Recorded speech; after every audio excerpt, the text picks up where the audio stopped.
All right, I'm working on a drawing here. This is actually a fairly famous drawing idea. I've done it in pencil first, and now I am going over it in pen.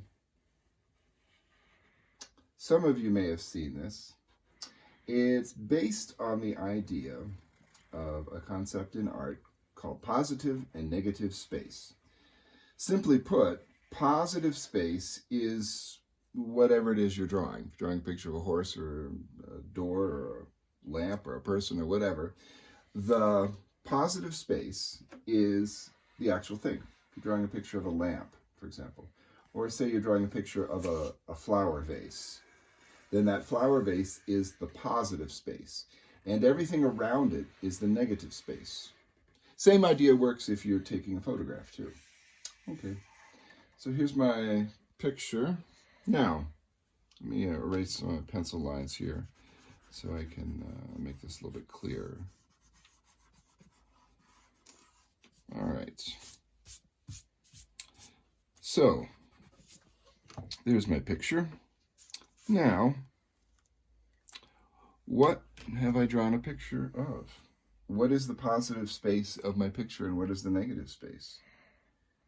Is this area in here that looks like a vase you put flowers in, is that the positive space?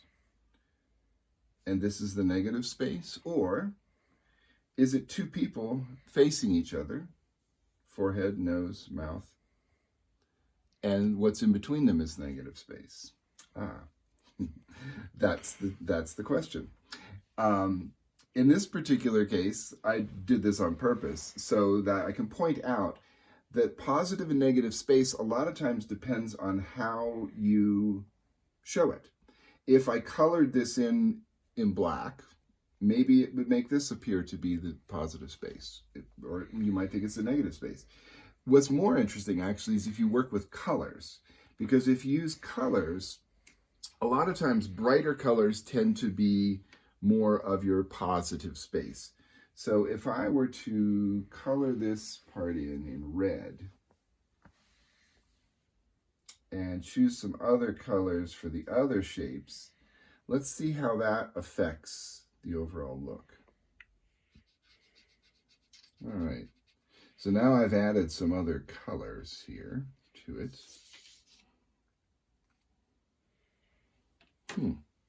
Does it look any different to you? Well, here's one of the tricks about something like this. A lot of the way we see art or see any kind of image is based on what we believe we are supposed to see. If I tell you that this is a blue vase, then you're probably going to see that shape. If I tell you it's a red and yellow face looking at each other, then you're probably going to see that.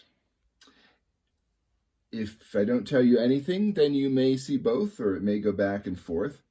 The important idea, though, with positive and negative space is when you are creating a picture, is to think about both of them equally, the positive and the negative space. Ideally, they should both be interesting. One should be as interesting as the other. A lot of times when you're taking pictures, especially some of the ones we've done in the past where we take extreme close-ups of something and it's less obvious what it is, the positive and negative space comes into play, and it's a great thing to work with. It's something that artists think about all the time.